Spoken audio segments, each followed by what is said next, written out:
Look at this beauty. Look at this.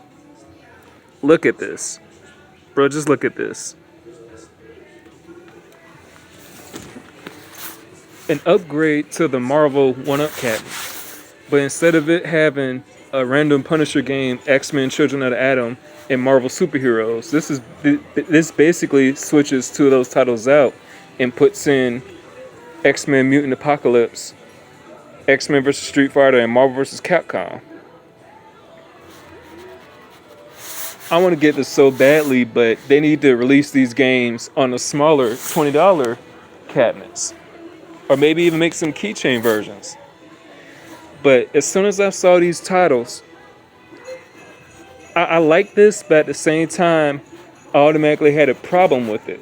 Not that I'm a person that's quick to complain, and I don't mind that this is up here, considering that most of these are fighting games or whatever. I think this is a beat 'em up, but you got X-Men Children of the Atom, but you don't keep Marvel superheroes from the previous one, and then they go to X-Men vs. Street Fighter, but they skip Marvel vs. Street Fighter and go straight to Marvel vs. Capcom. Why not just have all them shits up here?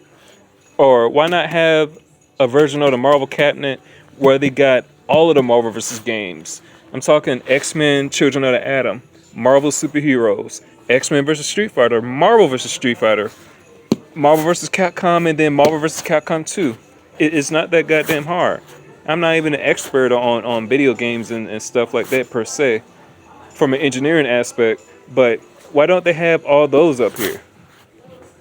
And then maybe have a $20 arcade version of this. So technically this would be a ripoff unless you like these specific games the most. Because Marvel vs. Street Fighter is at least slightly different than X-Men vs. Street Fighter in regards to the roster. This is just X-Men characters versus Street Fighter characters. Marvel vs. Street Fighter is more so Marvel, in which Marvel vs. Street Fighter has Spider-Man and Captain America and some other people to replace some of the X-Men characters that were on here.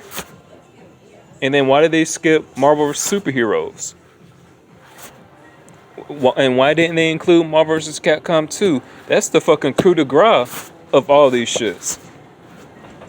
Considering that practically every single character from the previous titles at the time are on the second installment of this.